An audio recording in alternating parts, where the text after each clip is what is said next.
14-second breakdown. College is expensive if you live here. If you want to be an architect, you gotta take biology. Make friends, try some toilet ramen, and find some stuff that you think you might like. Think about what you really want to be before you try and be it. And don't forget your free sick t-shirt, bro.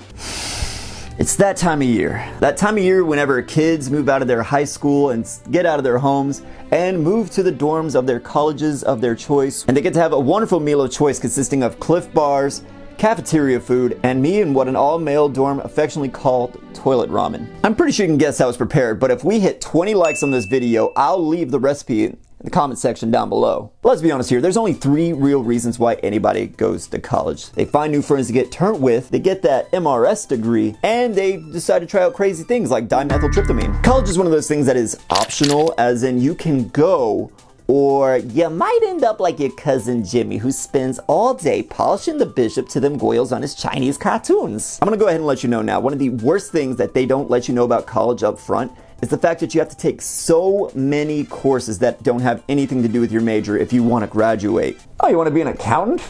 Better take that biology class, mister. Oh, what's that? You want to be a historian? Well, better load up on your algebra. Shoot, hombre, you wrote your thesis on iconography that defined the Western civilization of the 2010s? Well, you better take your economics if you want to walk the stage.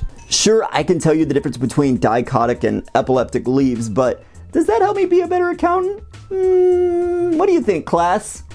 But here I'm going to break down both the goods and the bads about undergoing a college education. Note that if you're European or if you're getting some stuff on scholarships, you're going to be exempt to most of the bad stuff, just letting you know right now. Do you ever just wish that you could just go to school and just take your favorite class, like say goodbye to history, math, and I don't know, iconography that defined the Western civilization of the 2010s, and only take science all day, every day? Well, that's what the latter parts of college is like. Once you're done with your basics like history and differential equations, then you get to spend all day doing some dank physics. You know, dropping stuff, charting stuff, following the laminar flow of stuff. It's all there all day. The best part is that once you're done taking like nothing but just all your major courses all day, you get to work in that field for the rest of your life, or at least some of us do.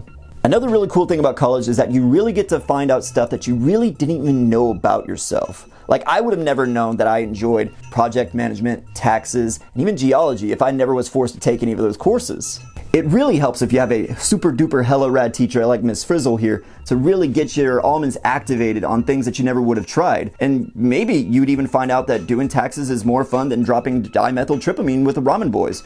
And maybe one of those ramen boys grows up to be a doctor.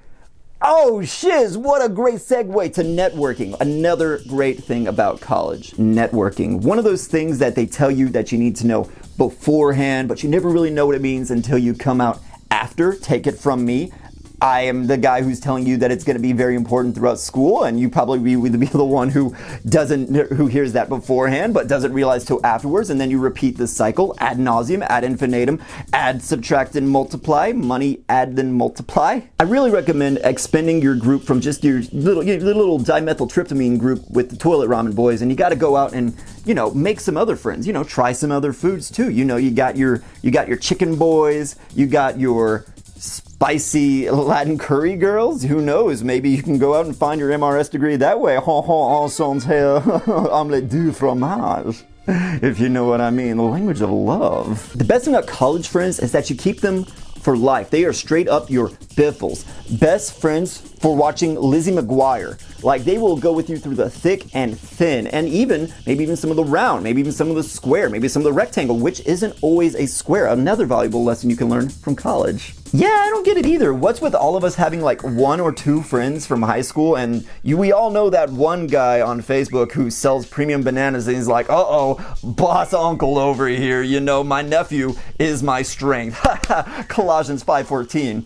But everybody is like uber tight with their friends from college, where you all got like matching bold and brass tattoos that one night that you were tripping on a little bit more than dimethyltryptamine with the toilet ramen boys. You all go out and you get your bold and brass on a place that you don't want to call that rhymes with brass, if you know what I mean, and you all have yourselves in your fave 5. God, I miss fave 5. I'm old. This should also include some college professors who you can have like a hella real deep relationship with, unlike your high school teachers, like Mrs. Agatha, for example. She probably even wrote the Epic of Gilgamesh, considering how often she taught it every single year and knows the deeper philosophies of Enkidu's sexual repression. Your college professors are like some cool people who just know a lot of stuff and can get you in some really good industry. Like you can ask and be like, hey, can I get a letter of recommendation? He's just like, hey, can I get a discount on some dimethyltryptamine? And I was like, I got you, fam. The last really cool thing about college is the fact that when you're done and you're going for like job interviews, your interviewer is not going to look at what kind of degree you got. They see the fact that you spent 4 to 5 years navigating the BS that is a BS, and really don't care about what flavor of gender studies that you majored in. Just the fact that you got the degree alone is enough to be like, hey, this guy's going to stick it out. Now we're done with the cool stuff about college. Let's a little rant and rave about the bad things about college. I'm gonna let you on a little bit of a secret here. Your boy, aka me, is in debt by like a lot. And it's kind of a thing. Like everybody in America's got some debt. Looking a little rough out here. And you can help out by leaving me a like down below. That way your boy can get his monetization, get them likes, get his sock, and be a free house elf. But yeah, really take a look at how you're gonna pay for college if you're gonna go, because unless you have some scholarships, you're European, or you and somebody else you know is in the military, it's gonna be a bit pricey. I really recommend changing your majors the least amount of times possible, because if say you major in, I don't know, gender studies of the native Antarcticans and decide to swap to iconography that defined the Western civilization of the 2010s, not a lot's going to transfer there, so you'll be taking a lot of classes here that don't exactly help you out here, so it's a bit of a waste of money, waste of time sort of thing. So really try to cut down on that poor favor. So like say you buy a book for iconography that defined the Western civilization of the 2010s, and you decide to show up with it in class and your first day, and the professor's like, oh, we're not gonna go off that. I forgot to take that off the syllabus. You just spent an upwards of $500 for a book you're not gonna use, and you probably can't even return, or if you bought it, then you definitely can't sell it for that much. So really, really be careful with that whenever you go to college, because books are expensive. So in conclusion, if you're thinking about going to college, think harder. It's one of those things that either takes a lot of money and or takes a lot of time and or takes a lot of resources to really figure out if this is something that absolutely is worth it. If you're going for something like doctoring or being a lawyer, even being an accountant in my example, then yeah, college is absolutely worth it because you're gonna get a lot of unique experiences you won't be able to get online. If you're thinking about being like a entry-level coder or something that you can really pick up your resources online, I really recommend you rather take those because that is gonna be far and away a lot more cheaper. Harvard and Stanford have a bunch of free classes online that you can absolutely take, again, for free, the best number there is, free, and it's all available to the public. If you want to figure out what you want to be ahead of time, I really recommend looking at those courses too. That will really help you out in the long run. I always recommend taking up a trade, unless you want to be something like a meteorologist, you know, a doctor who studies meteors, or something that requires high-level schooling like a lawyer or even an accountant, then I always recommend a trade because those don't take anywhere near as much money, nowhere near as much time, and you're able to hit the ground running with that sort of career path. Like if you start training to the point where you are plumber, 9th Dan, black belt, and you're able to unclog a toilet just by looking at it, you get to the point where you're able to open up your own business and be able to really start raking in the funds a lot sooner and with a lot less debt than, say, a doctor.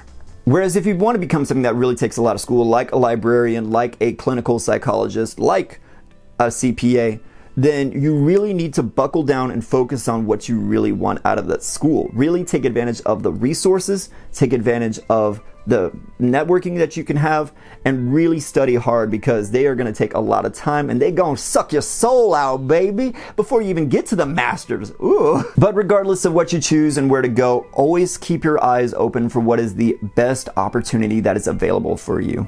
That way you're able to get ahead in life, you're not saddled down by as much debt, and so you can start making them big dollars, honey. I mean, come on. And maybe even slide a little bit to your way to your boy, aka me. That way, we can all make it out of here and I can be a free house elf. Oh, and good luck on your iconography that defined the Western civilization of the 2010 test. The answer is Minions. It's always Minions. In fact, every time I brought it up in this joke, the fact that the Minions are going to be defined as iconography that defined the Western civilization of the 2010s in history books that are going to be studied by our children probably as soon as 2040. Yeah, that's the answer. It's going to be Minions. It's always Minions. Minions is one of the main things that define the 2010s, and there's nothing we can do about that. This is the future that we rock. This is the 12th horseman of the apocalypse right there. You didn't even know that there was 12? Well, it was all Kevin, Jerry, Mark, Matt, that one with the small one with a goggle right there. Yep, that's one of them right there. I can go on through all of it, but I don't want to go ahead and make this a sort of, I don't want to scare you out of college, if you know what I mean. Be safe. Send me a text whenever you make it in, and I will call on you and check up on you later.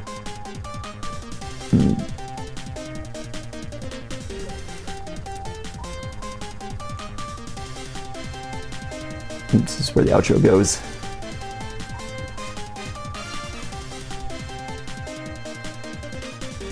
Oh, and good luck with your iconography that defined the Western civilization of the 2010s test.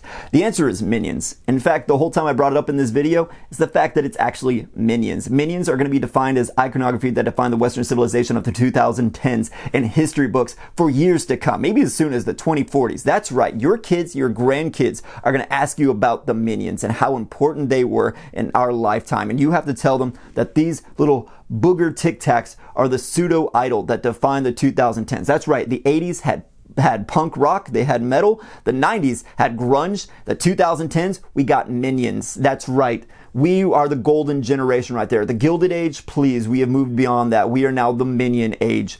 Hold hands with me as we sing our chant. Weedo, beedo, beedo, beedo, beedo.